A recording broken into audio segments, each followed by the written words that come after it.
오늘은 갈보리 언덕 위에라는 제목을 가지고 말씀을 드리겠습니다. 갈보리 언덕 위에. 요한복음 19장 17절 18절에 있는 말씀입니다.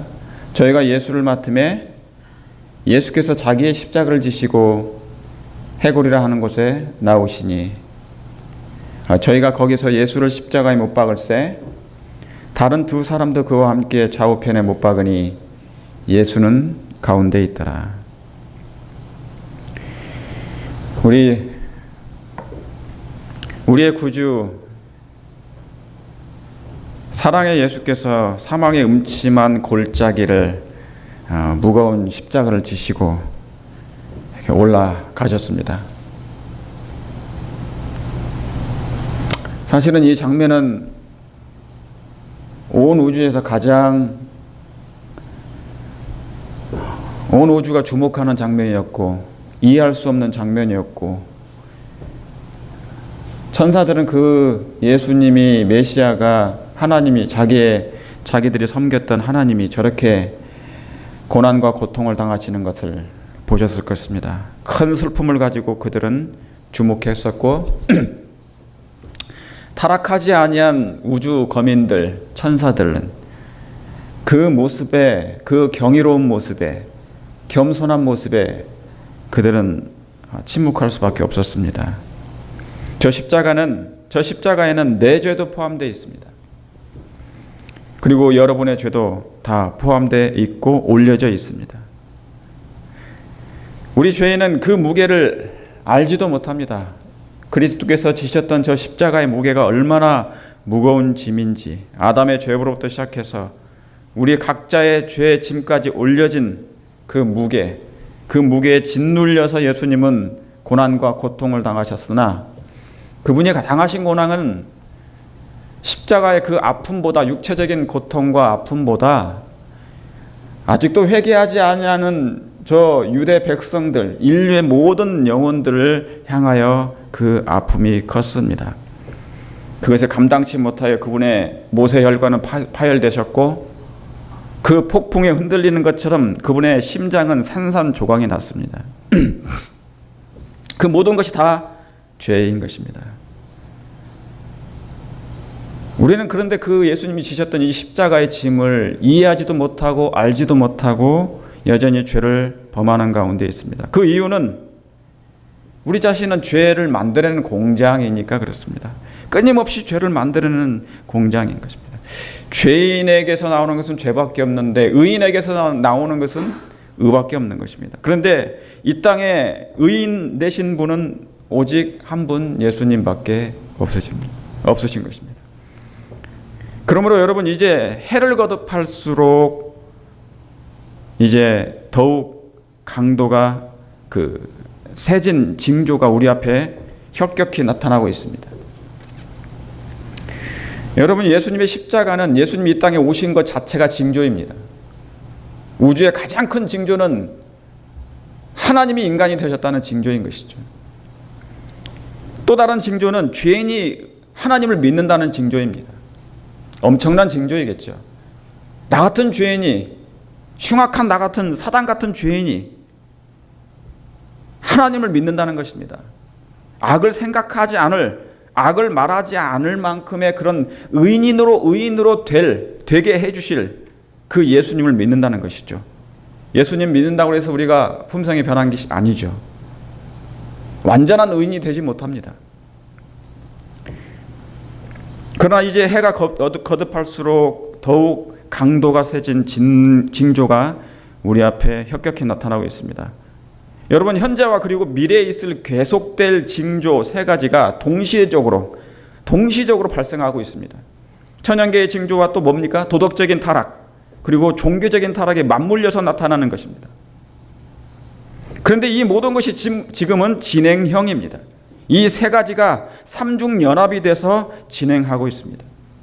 여러분은 평안하다, 안전하다 라는 기별은 우선 듣기는 편하나 그것은 사단이 가장 좋아하는 올무의 기별입니다. 아시는 것처럼 천연계의 징조는 인간이 이제 감당할 수 없을 만큼 그 한계를 넘어서고 있습니다. 그 한계를 넘어서고 있는 것입니다. 누가복음 21장 25절에 1월 성신에는 징조가 있겠고, 여기에 사인이 나옵니다. 1월 성신, 해와 달과 별들에는 징조가 있겠고, 땅에서는 민족들이 바다와 파도에 우는 소리. 자, 이 세상은 영적인 바다입니다. 그러고 이 바다 가운데 수많은 뭐가 있습니까? 물고기들이 있는 것이에요. 근데 이 민족들이 바다와 파도에 우는 소리로 인하여 혼란 중에 곤고하리라. 땅이 혼돈하고 공허하고 흑암의 깊음에 있습니다. 지금 세상의 형편이나 이 교회의 형편이나 똑같습니다. 마지막 때는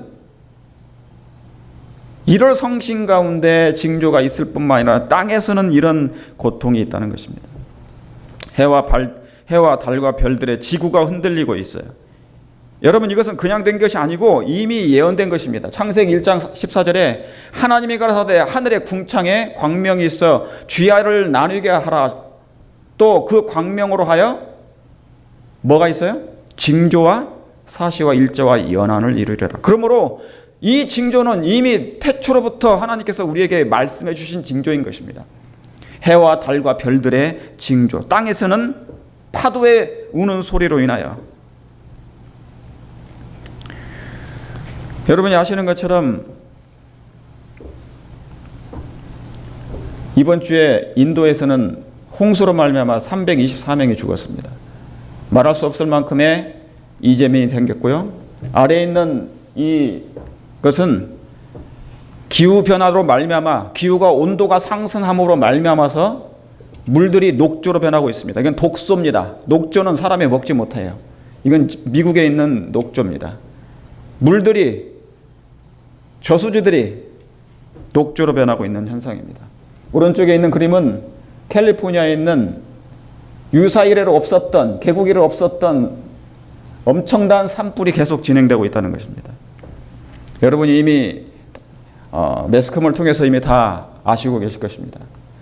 석 달째 화산은 분출하고 있고 초강력 허리케인은 계속 진행되고 있으며 주민 수만 명이 대피하기도 했습니다. 역사 이래로 과거는 계속 있어 왔어요. 징조와 재난은 있어 왔지만 갈수록 그것이 뭐예요? 그 징조가, 그 강도가 갈수록 세지고 있다는 것입니다. 가주의 산불 확산, 이제는 주정부가 아니라 연방정부에서 재난을 선포할 만큼 동시다발적으로 발생하고 있습니다. 북가주, 중가주, 남가주. 이라크에는 폭염이 너무 뜨거워서 날씨를 재보니까 65도까지 올라갑니다. 콜로라도 해일이 최근에 있었습니다. 이보다 말한 것, 여기에 올리지 않는 것도 많지만은 강들이 피로 변하고 있습니다. 강들이 예언대로 계시록 16장에 있는 7장에 있는 예언대로 지금 우리 앞에 해와 달들의 1월 성신의 징조가 있으면서 땅에서는 파도에 우는 소리가 계속 들려오고 있습니다. 여러분, 저런 일이 우연한 일이라고 보시나요? 역사상 이렇게 지구가 뜨거웠던 적은 드뭅니다. 폭염, 화재, 홍수, 요즘에는 무엇이든지 극과 극으로 달려갑니다. 계시록 여기도 보니까 해일로 말미암아 14명이 죽었어요. 콜로라도에서, 주에서 산불이 계속 나고 용암은 계속 흘러나오고요. 여기에 있는 이 인도네시아 지진은 말할 수 없을 만큼 지구가 그 기능을 상실하고 있습니다. 그런데 이 재난들은 갈수록 그 강도가 높아지는데 더욱 우리가 주목해야 될 것은 뭐냐면 지구의 온도가 높아지고 있다는 것입니다. 지구의 온도가 높아지면 해양 모든 생물들을 살 수가 없게 됩니다.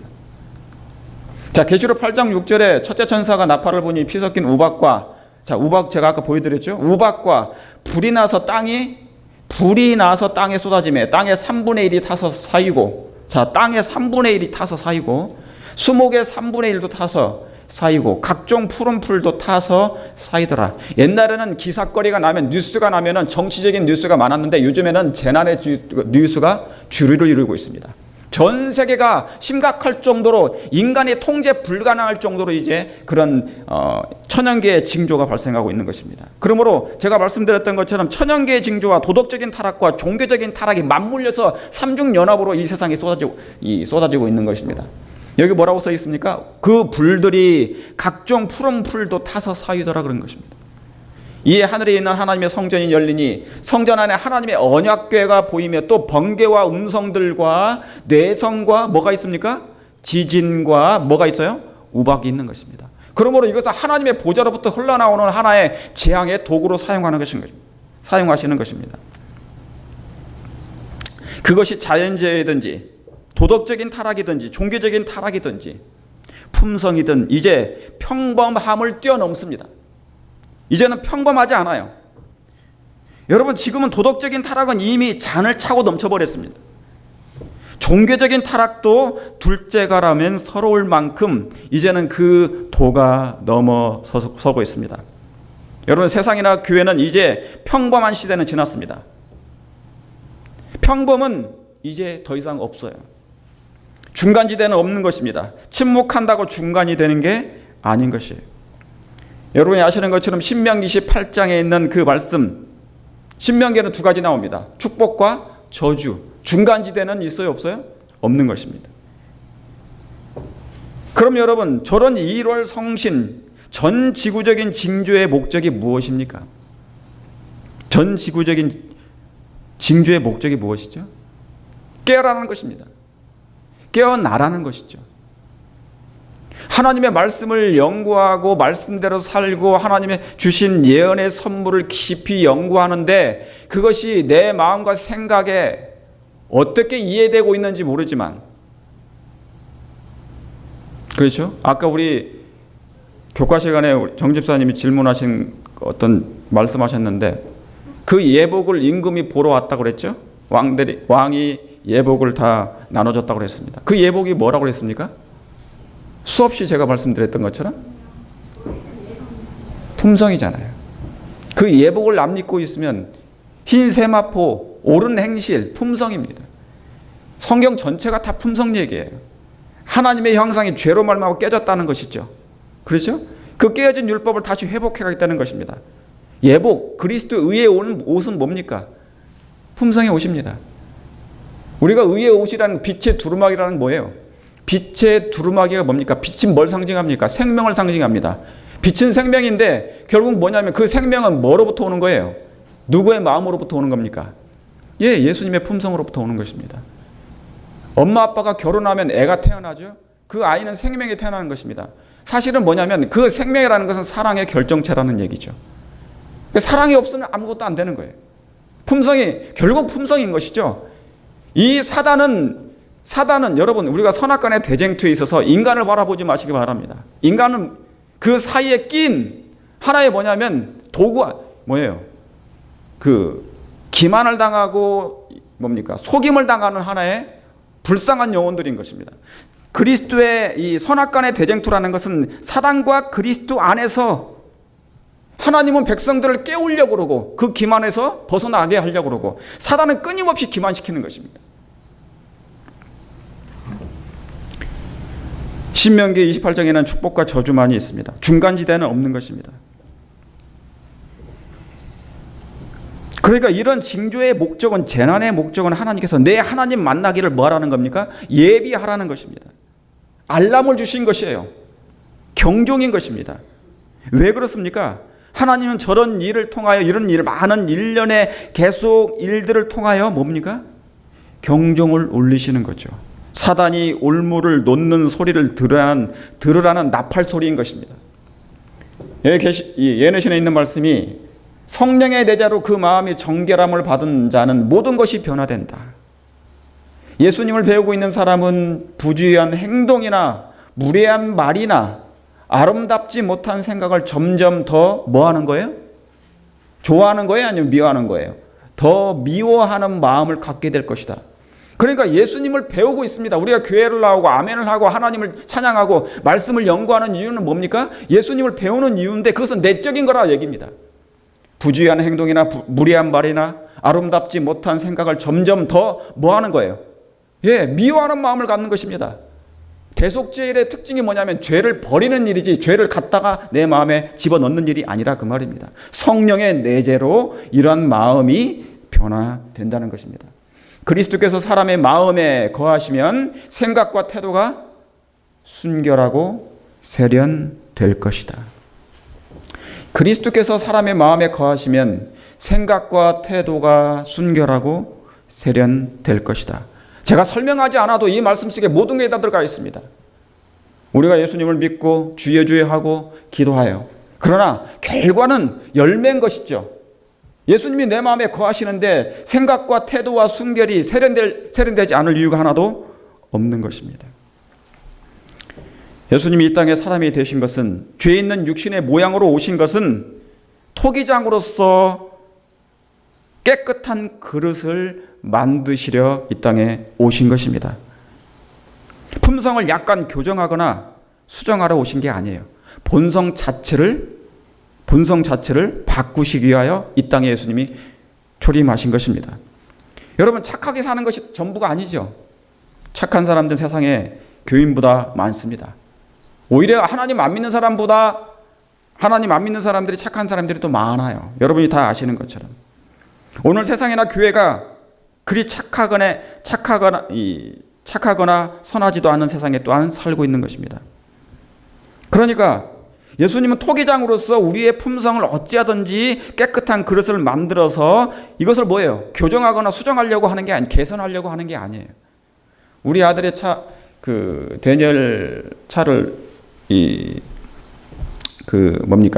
우리 작은 애를 주고 큰 애를 제 차를 주고 이제 제가 놓고 왔는데요. 저 가지고 있는 차가 제가 이제 전에 누구한테 싸게 샀어요.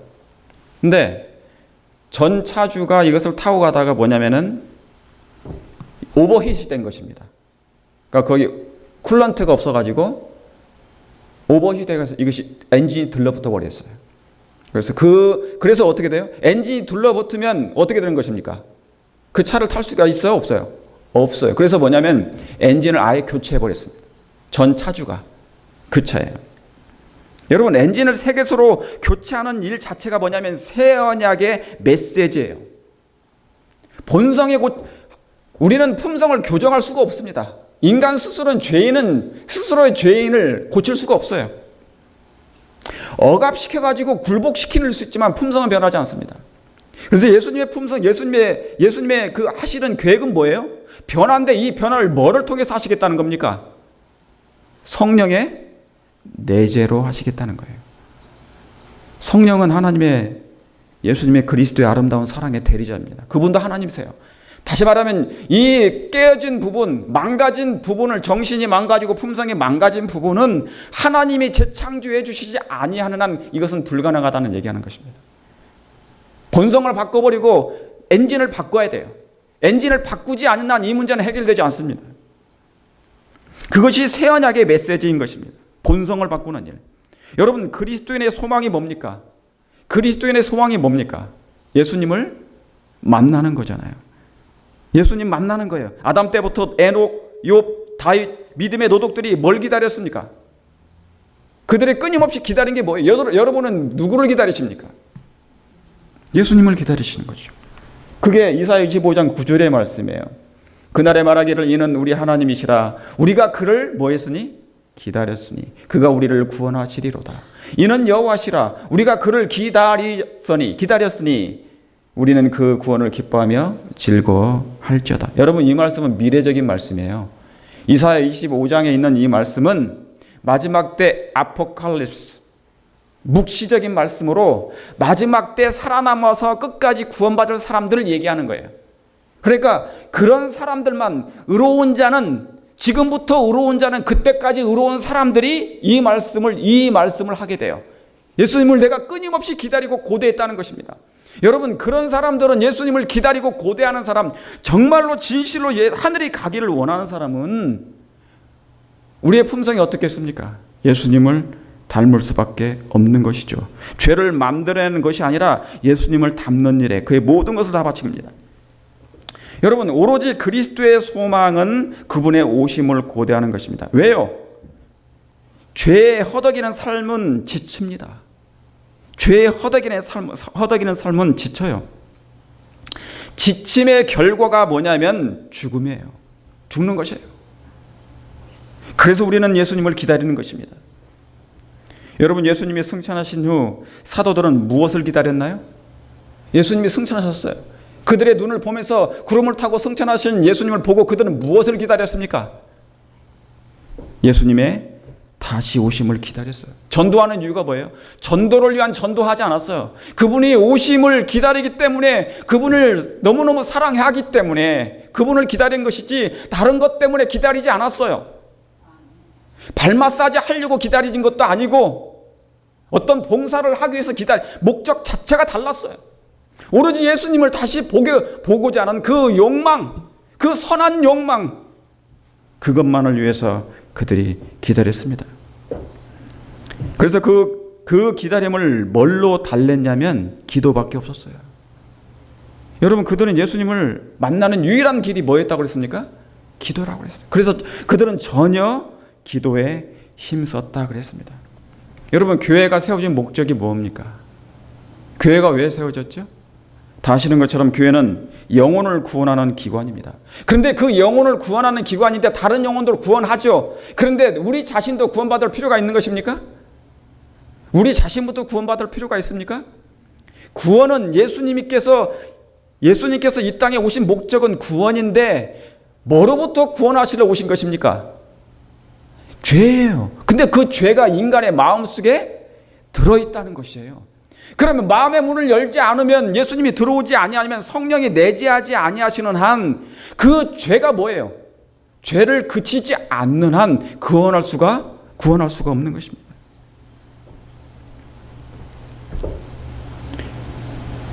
교회는 영혼을 구원하는 기관인데, 그런데 더 큰 목적은 그분이 오신답니다. 보라, 신랑이로다, 맞으러 나오라, 그거예요. 그럼 우리가 어떻게 준비해야 됩니까? 그분을 내 하나님 만나기를 예비하라. 내 하나님 만나기를 예비하라. 아모스 4장 12절의 말씀이에요. 회개하라, 천국에 가까웠느니라는 예수님의 초림 때고, 마지막 때의 기별은 내 하나님 만나기를 예비하라는 거예요. 그러면 만나기 위해서 예배하라는 것을 뭐를 예비하는 겁니까? 품성을 예비하는 겁니다. 마음을 예비하는 것이죠. 다시 말하면 죄와 상관없이 살아야 됩니다. 죄가 있는 가운데서 예수님 만날 준비를 할 수 없는 것이죠. 여러분, 신약의 기별은 세 가지로 요약됩니다. 첫째, 사도행전 1장 9절. 들어가 저희가 유하는 다락에 올라가니, 여기 14절입니다. 들어가 저희가 유하는 다락에 올라가니 여자들과 예수의 모친 마리아와 예수의 아우들로 더불어 마음을 뭐해서요? 같이 하여 전혀 기도에 힘쓰니라. 재림교회가, 마지막 백성들이 뭐를 기다립니까? 비를 기다립니다. 그런데 그 비는 어떤 비예요? 늦은 비 성령입니다. 늦은 비 성령. 자, 이 사도들은 120명이 모여서 전혀 기도한 이유가 뭐예요? 그래서 회개했지 않습니까?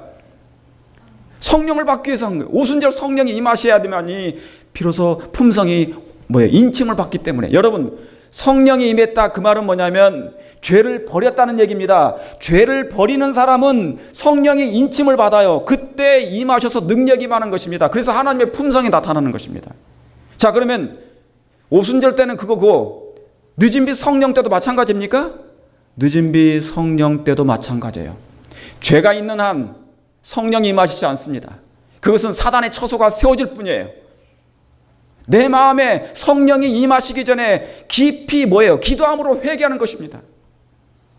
내 죄악을, 지금은 남을 돌아볼 겨를이 없습니다. 남을 생각할 겨를이 이 말은 뭐냐면 너무 이기적인 구원을 얘기하는 게 아니라, 내 구원만을 생각한다는 것이 아니라 어떤 일에 있어서 품성적인 것에서 내 자신을 바라보고 살피고, 그런 내 자신을 바라보는 시간 외에는 없다는 것이죠. 신약의 기별은 세 가지입니다. 첫째, 기도입니다. 여러분, 우리가 느끼는 예수님과 사도가 느끼는 예수님의 느끼는 것은 천지차입니다. 사도들은 예수님을 만지고 보고 같이 눕고 가슴에 기대고 같이 먹고 마셨습니다. 사도들이 예수님을 만났던 감정과 애정은 달라요. 우리 자신은 예수님을 만나지도 않았고 직접 얼굴을 맞대어서 그분의 사랑의 눈빛을 바라보지도 못했습니다. 그러나 뭐를 통해서요? 말씀과 뭐를 통해서요? 기도를 통하여 예수님과 교통할 수 있습니까? 교통할 수 있습니다. 교통하는 순간은 우리가 여러분 기도할 때만큼은 악을 행하지 않아요. 그러면 기도하는 것 외에 떠나서라도 성령께서 내재하시면 우리가 악을 행하지 않을 수 있는 것입니다. 동행이라는 것은 360년 동안 에녹이 동행했다는 것은 그런 죄를 범하지 않았다는 것이 얘기하는 것이죠. 그 다음은 뭐냐면 사도행전 5장 42절입니다. 저희가 날마다 성전에 있든지 집에 있든지 예수는 그리스도라 가르치기와 전도하기를 쉬지 아니하니라. 두 번째는 이제 뭐냐면 성전에 있든지 집에 있든지 예수님을 가르치는 거예요. 끊임없이 하나님의 말씀을 가르치는 것입니다. 여러분, 베드로는 어떤 사도였냐면 베드로는 다른 사도가 아닙니다. 베드로는 이방인의 사도가 아니었어요. 베드로는 당신의 백성들, 하나님의 백성들, 할례자의 백성들을 위한 기별자였습니다. 오직 예수님을 가르치기를 끊임없이 가르치고 전도한 것입니다. 마지막으로 갈라디아 4장 19절에 품성입니다. 여러분, 신앙의 이 신약의 기별은 세 가지예요. 기도하면서, 그 다음에 뭐예요? 하나님의 말씀을 가르치면서, 그 다음에 갈라디아 4장 19절에 너희 자녀들아 너희 속에 그리스도의 형상이 이루기까지 다시 너희를 위하여 해산하는 수고를 하노니. 끊임없이 우리의 속입니다. 사도 바울이 기별을 증거하고 사도들이 기별을 증거하고 선지자들이 기별을 증거한 것은 그리스도의 형상이 우리 안에 다시 회복된다는 걸 회복되기를 원하는 것입니다. 왜요? 이게 안 되면 예복이 준비 안 되면 하늘 도성 입구에서 들어갈 수가 없어요. 왜 사도 바울이 수많은 반대를 당하면서 조롱을 당하면서 영적인 투쟁을 하면서 여러분 사도 바울이 가는 곳마다 두 무리로 나눠졌습니다. 어떤 사람은 사도 바울을 따르는 사람, 어떤 사람은 사도 바울을 따르지 않는 사람. 그 말이 뭡니까? 사도 바울은 하나님의 말씀을 가진 사람이었습니다. 그러므로 그를 따르는 사람들은 하나님의 말씀에 순종하고 따르는 사람들이었습니다. 그가 증거한 말씀이 뭡니까? 너희 속에 그리스도의 형상이 이루기까지 우리 안에 하나님의 형상이 회복되기까지. 여러분, 우리가 사소한 일에 우리의 모든 마음을 집중할 수 있지만 그보다 더 중요한 것은 우리의 영원한 구원 문제입니다. 재림교회는 극소수의 사람만이 구원받는다고 그랬습니다. 너무나 그 사람이 적어서 하나님을 믿고 산다고 하지만 그 말씀에 순종하여 결국 품성에 변하지 않음으로 말미암아 너무나 극소수의 무리만은 남아있는다 그런 것입니다. 그 자리를 세상에 있는 하나님의 백성으로 채우신다는 건데 그것이 너무 가슴 아픈 얘기죠. 다 가슴 아픈 기별인 것입니다. 그러므로 이 사도 바울은 뭐를 했다는 거예요? 해산하는 수고를 했다는 거예요. 어머니들이 아이를 낳을 때 얼마나 큰 고통을 가지고 이 품성 문제를 얘기했을까요? 다른 건 몰라도 품성에 관련된 부분은 그 어떤 것보다 중요합니다. 여기에 여러분 베드로서 1장 4절에도 이로써 그 보배롭고 지극히 큰 약속을 우리에게 주사 이 약속으로 말미암아 너희로 정욕을 인하여 세상에 뭐를요? 썩어질 것을 피하여. 죄가 있는 사람은 죄가 있기 때문에 사람이 썩어요. 죽어요. 그런데 이것을 뭐 하라는 거예요? 썩어질 것을 피하여 뭐에 참여하라? 신의 성품에 참여하라는 것입니다. 왜요? 참여하지 않으면 도성 입구에 들어갈 수가 없습니다. 입구 금지가 되는 것이죠. 여러분 현빗살도 밥솥에 넣고 익어야 먹는 것이 아니겠습니까? 하물며 품성은요. 여러분 이 문제는 가장 우선적이고 가장 우선적인 문제이면서 미룰 문제가 아닌 것입니다. 이건 미룰 문제가 아니에요. 여기 보세요. 어떤 사람도 나는 품성의 결점을 고칠 수 없다는 말을 하지 않도록 하라. 나는 품성의 결점을 고칠 수 없다는 말을 하지 않도록 하라. 예수님이 이 모든 것을 다 이루어 주셨습니다. 씨를 뿌리면 사람이 먹을 만큼 열매가 되면 단맛이 나는 것이에요. 단맛. 그리스도인의 영적인 단맛이 있습니까? 있죠.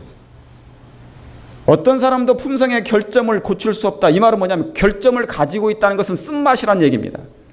말을 하지 않도록 하라. 그대가 이런 결정에 도달한다면 그대는 정령 영생을 얻는 데 실패할 것이다. 자, 영생이 뭐와 관련된 것입니까? 품성하고 분명하게 관련되어 있습니다.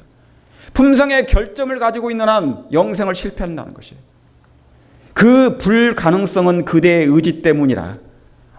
하나님께서는 이것은 모든 걸 다 이루어 주셨는데 그것이 안 되는 이유는 뭐라고요? 우리 자신의 의지가 잘못되어서 그렇다는 것입니다. 하려는 의지가 없으면 그대는 이길 수 없다.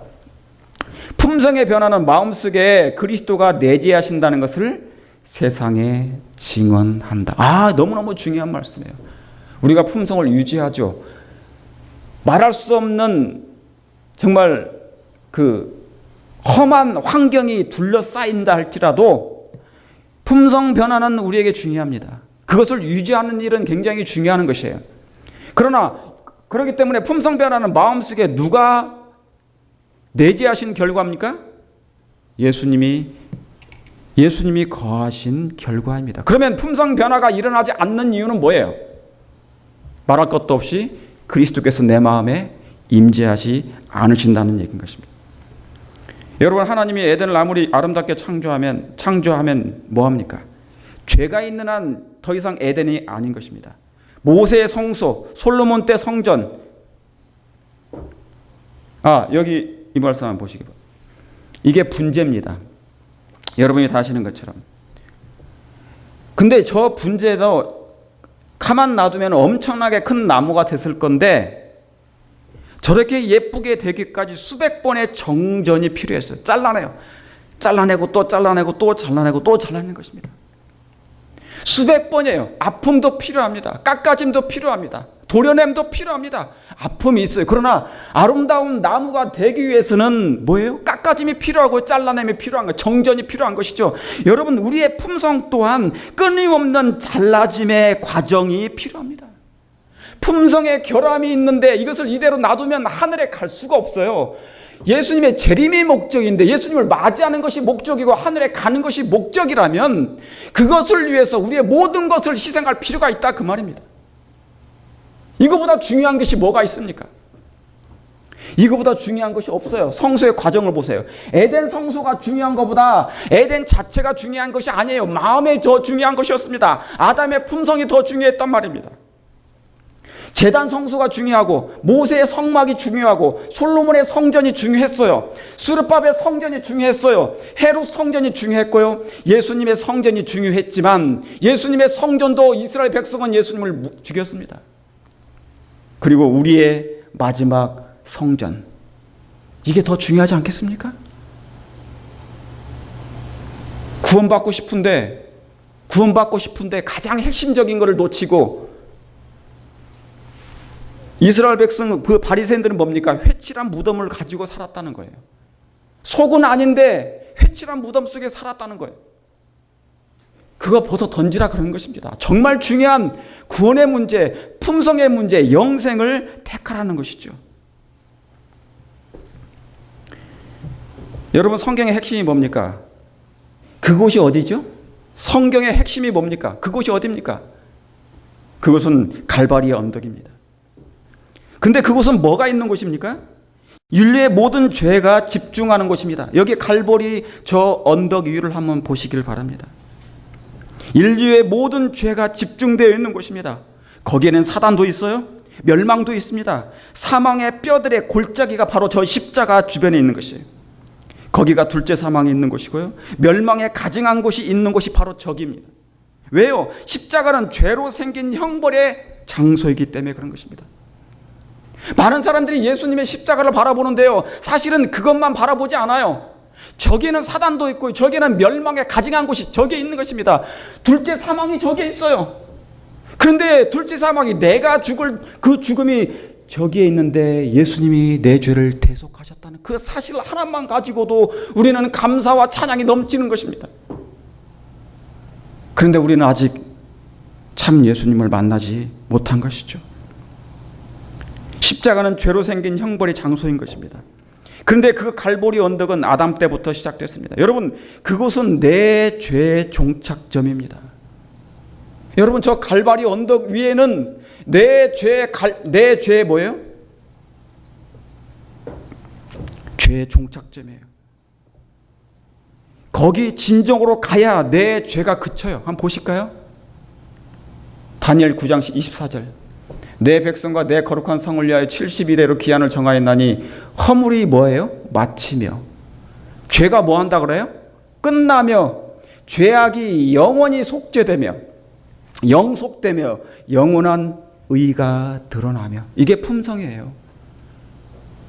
예수님을 마음에 모시는 사람은 품성이 변화되고 예수님의 아름다운 모습을 담는다는데, 지금 뭡니까?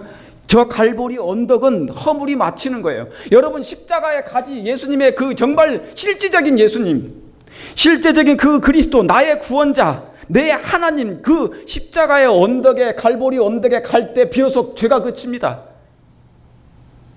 만약에 내 자신이 죄가 아직 그치지 않고 계속 진행되고 있다면 나는 아직 어디를 가지 않은 거예요? 아직 십자가를 가지 않은 것입니다. 그 갈보리 언덕에 가지 않은 것입니다. 평생에 단 한 번만이라도 진실되게 그 갈보리 언덕을 올라가 본다면 거기서 나를 위한 하나님의 사랑을 발견하게 될 것입니다.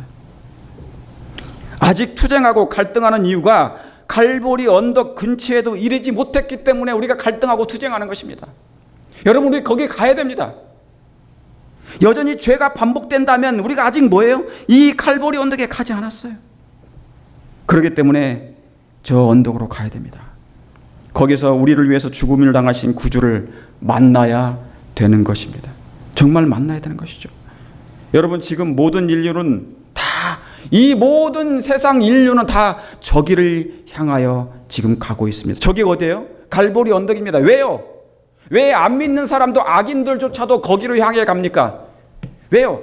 이 십자가는 두 가지가 있습니다. 생명이 있고 또 하나는 뭡니까? 사망이 있는 곳이기 때문에 모든 인류는 저기를 향해 가는데, 믿는 자들은 예수님의 생명을 얻고자 가는, 한 무리는 예수님의 생명을 얻고자 가는 것이고 한 무리는 멸망의, 사망의 땅으로 사단이 주는 그 음식을 먹으러 가는 것입니다.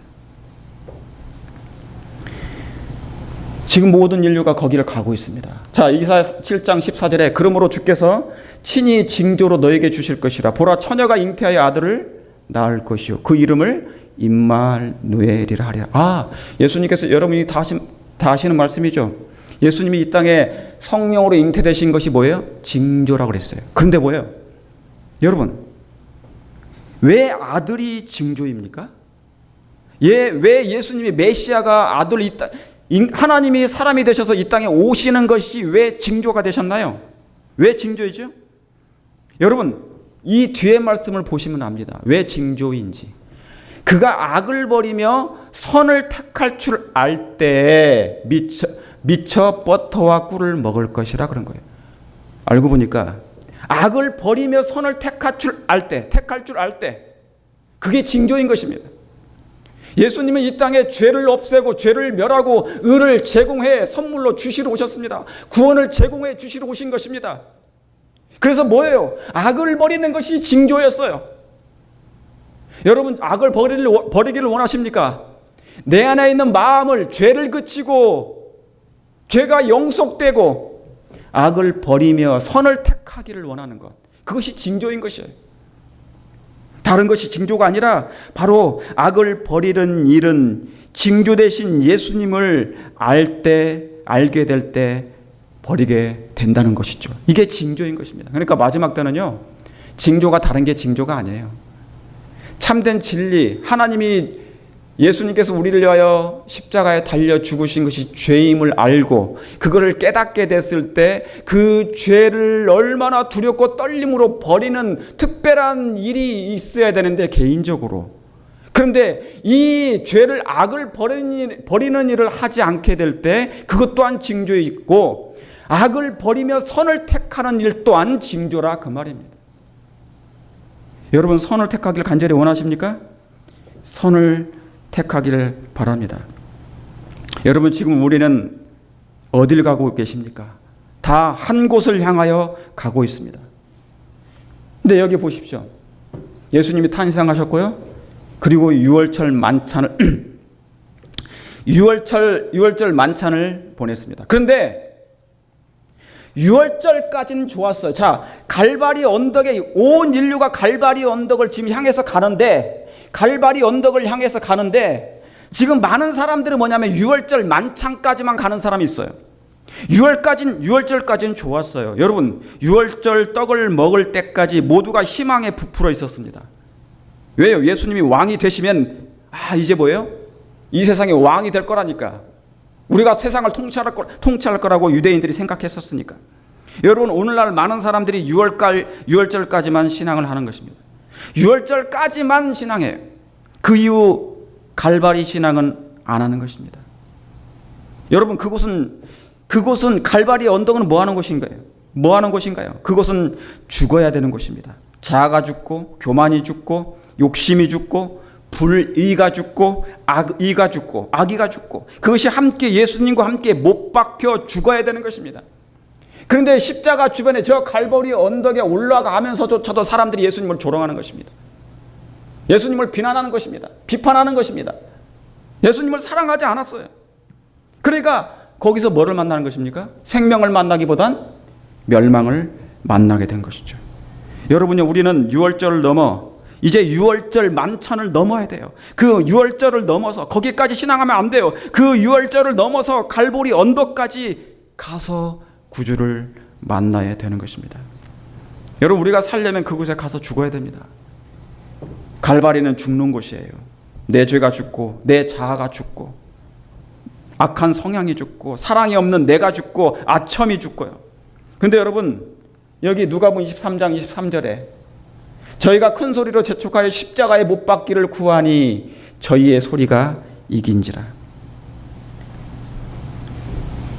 여러분, 그때나 지금이나 여러분, 예수님을 죽이는 소리가 이기는 것처럼 보여도, 예수님을 죽이는 소리가 이기는 것처럼 보여도 결코 악은 선을 이길 수가 없습니다. 결코 증오는 사랑을 이길 수가 없는 것입니다. 여러분, 마지막 땐 선보다 악이 이기는 것처럼 보일 것이에요. 선보다 악이 이기는 것처럼 보일 것이에요. 왜요? 갈보리 언덕엔 악이 모이는 곳이 되는 것이니까. 멸망에 가증하는 곳이 모이는 곳이 바로 저곳이니까. 그러나 사랑하는 성도 여러분이시여, 갈보리 언덕에 높이 들린 구주를 만남으로 말미암아서 구원에 이르게 되길 정말 바랍니다. 제가 소망합니다. 많은 사람들이 예수님이 십자가를 지고 하셨을 때 덩달아 따라갔습니다. 저희가 예수를 끌고 갈 때, 예수님을 끌고 갈 때 수많은 군중들이 따라갔는데 시대의 소망에는 그렇게 나옵니다. 예수님을 쫓아가는 길이, 예수님이 십자가를 지고 가실 때 수많은 사람들이 십자가에 못 박으라 하면서 조롱하면서 따라갔는데 군중들도 덩달아 따라갔다고 그래요. 그런데 왜 따라갔다고요? 그것이 인기 있는 일이었기 때문에 그랬습니다. 여러분, 그들은 예수님을 믿는 사람도 있었지만 믿지 않는 사람도 있었습니다. 여러분요, 우리 모두 다시 한번 이제 유대인들처럼 저곳을 향하여 가고 있습니다. 거기서 예수님을 만나시길 간절히 바랍니다. 거기서 나의 구주, 여러분의 구주를 만나시길 바랍니다. 거기서 거기 가서 갈보리의 언덕에 가서 내 죄와 함께 십자가에 예수님과 함께 못 박혀 죽게 되길 간절히 바랍니다. 내 자아가 죽고, 교만이 죽고, 악한 성향이 죽고, 모든 불의가 죽고, 죽어야만이 우리가 다시 살 수 있는 것입니다. 여러분, 살기를 원하십니까? 살기를 원하신다면 그리스도 안에서 같이 십자가에 못 박혀 죽게 되길 바랍니다. 저도 죽겠습니다. 그래서 하나님께서 주시는 놀라운 영생을 다 받게 되길 간절히 바라면서 오늘 말씀을 줄이겠습니다.